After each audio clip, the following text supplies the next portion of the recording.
welcome back here to The Hill on NewsNation. So the special counsel Jack Smith is now turning to the Supreme Court in his case against the former president, Donald Trump.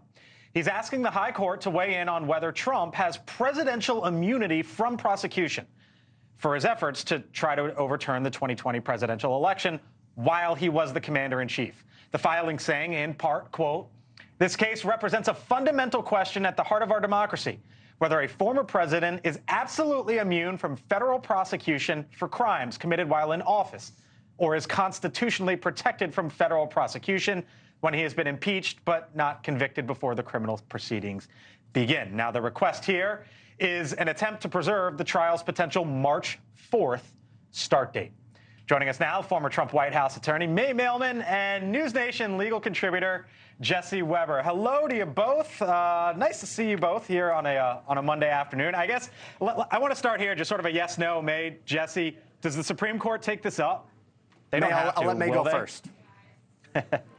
So I say they don't, but if they do, they leave enough questions that the lower court is going to have to go down and answer them. So the Supreme Court is not going to try and insert itself too much here, is my guess. I don't want to be contrarian, but I disagree. I think they're going to take it up. I think that this is one of those big issues that the Supreme Court waits for. It's not unprecedented that they're going to jump, in front of the appeals court and take an issue.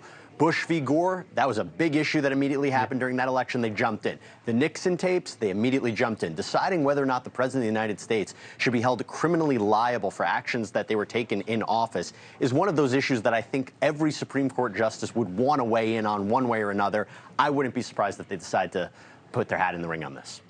Ford Republican. I think they'll eventually take it. The Supreme Court's not going to take this up. Okay, all right. So that's why, because it's a novel legal argument that Jack Smith is pushing. Okay, all right. Interesting. I saw Ford shaking his head, nodding along with May, so just wanted to get that in. May, as you might have done way back in the day, defend the president, and on this, if you were his legal team, you would argue what? And Jesse, I'll get you to be Jack Smith after her.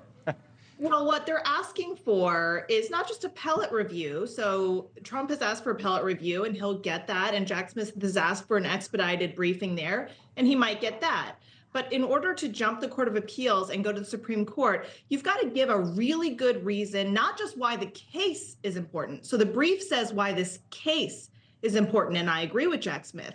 But Jack Smith never says why they need to hear it now. Why? Because it's so embarrassing to say out loud. It's, we want to put this guy in jail before the election. I mean, when you say it out loud, it sounds like election interference. So instead, they kind of skirt around it and say, justice requires, the public interest requires a speedy trial. For me, that's not good enough. Don't tell me why the case is important. Tell me why the Supreme Court needs to take it right now. And I think that that differentiates itself from a lot of other cases that had specific dates where you needed specific things, answers to happen. This is just, we want Trump in jail before the election. I don't know. Jesse, I'll get your hold on, Jesse, I'll get your argument in a second, but to the Democrats here, you would say what to May?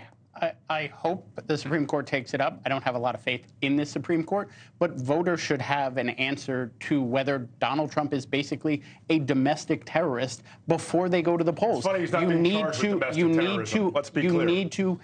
This case needs to be heard. He needs to be tried, and we need to have a decision before the election. I agree with that. And my question for the lawyers is this like an original jurisdiction situation? Because some of the justices in that court, where there's multiple states involved, and you can skip the appellate court and go right to the Supreme Court, do believe that the Supreme Court has an obligation to take up original jurisdiction type cases. I wonder if that's going to play in Jesse's favor in terms of what happens. Jesse, answer that if you can, and then sort of what the argument for Jack Smith would be if you were in his shoes. No, I definitely think that's a consideration that comes into this. I think that, I agree with May. Timing is the real issue here, right? But from a practical reality, is he wrong to be suggesting that this is why they need to hear it now? Because if it doesn't go to the Supreme Court now and it goes through the natural appeals process, there is a very strong likelihood we will not see a March trial date. There's a strong likelihood we will not even see this trial happening before the election. And look, Jack Smith's point is, you want to agree with it or not, is that this is such an important fundamental issue that it needs to be heard now because, of course, the practical reality is this trial may never ultimately happen if Donald Trump becomes the president again.